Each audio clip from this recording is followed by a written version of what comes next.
Oh, Champing, ba't hindi ka na naman makagalaw? Nandyan na naman pala si Uncle. Binabantayan ka ng Uncle Casper mo, Champing? Oh, wag mo na kasing titigan ng Uncle mo para hindi dumilim ang paningin sa'yo. Matulog ka na lang, Champing. Hindi ka dadalawin yan, basta wag ka nang gumalaw, Champing. Oh, matulog ka na dyan, ha? Tabi kayo ng Uncle mo, Champing. Tingnan mo si Uncle, oh. Napakabait, tulog na.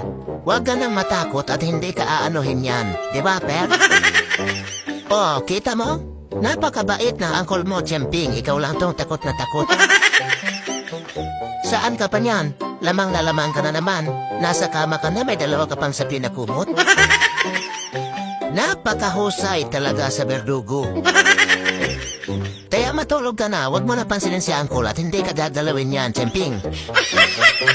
Kakagising na nga lang sa lagay na yan dahil natulog nga siya pagkatapos kumain sa umaga. Kaya naman ang laki na ni Champing dahil pagkatapos kumain ay natutulog.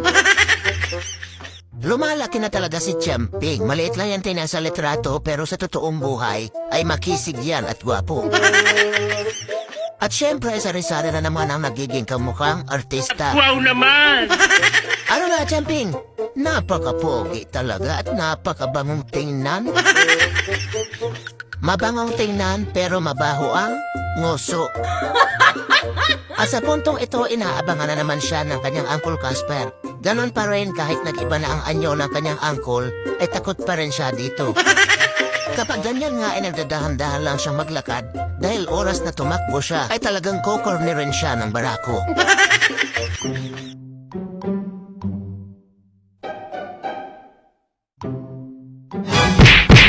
Ayan, komento nga muna siya dahil kinokorner naman siya ng kanyang uncle.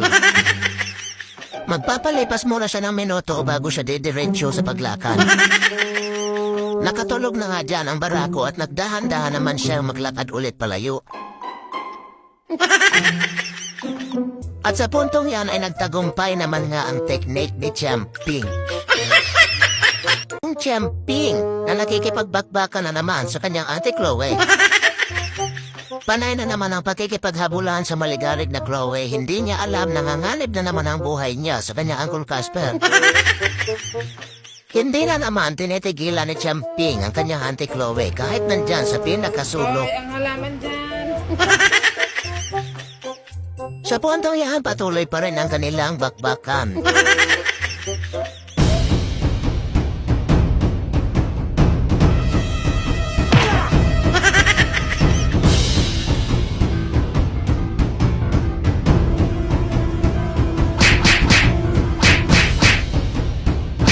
Hanggang sa meron na namang umiirit dito sa tabi.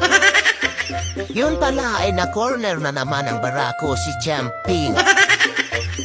Yan ang sinasabi sa hula, hindi na kasi nagtigil, alam nang nasa paligid lang ang barako. Mamaya-maya ay nagmuni-muni na lang siya dito sa bintana. Champing! Nagugulat din pala ang berdugo. Ano na, Champing? Kinastigo ko na naman ang uncle mo. Hindi ka na kasi nagtigil. Alam mo namang mainit ang ulo ng uncle mo at hindi makalabas ng bahay. Diyan ka na muna, manahimik. Ngat-ngatin mo ang kahoy na yan hanggat sa maubos. Mas lalo kang pag-iinitan ng uncle mo dahil mainit na ang ulo at hindi makalabas ng bahay. Kaya kung ayaw mo mabangasan, manahimik ka na lang muna dyan sa tabi, Champing.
Anak ka ng pool.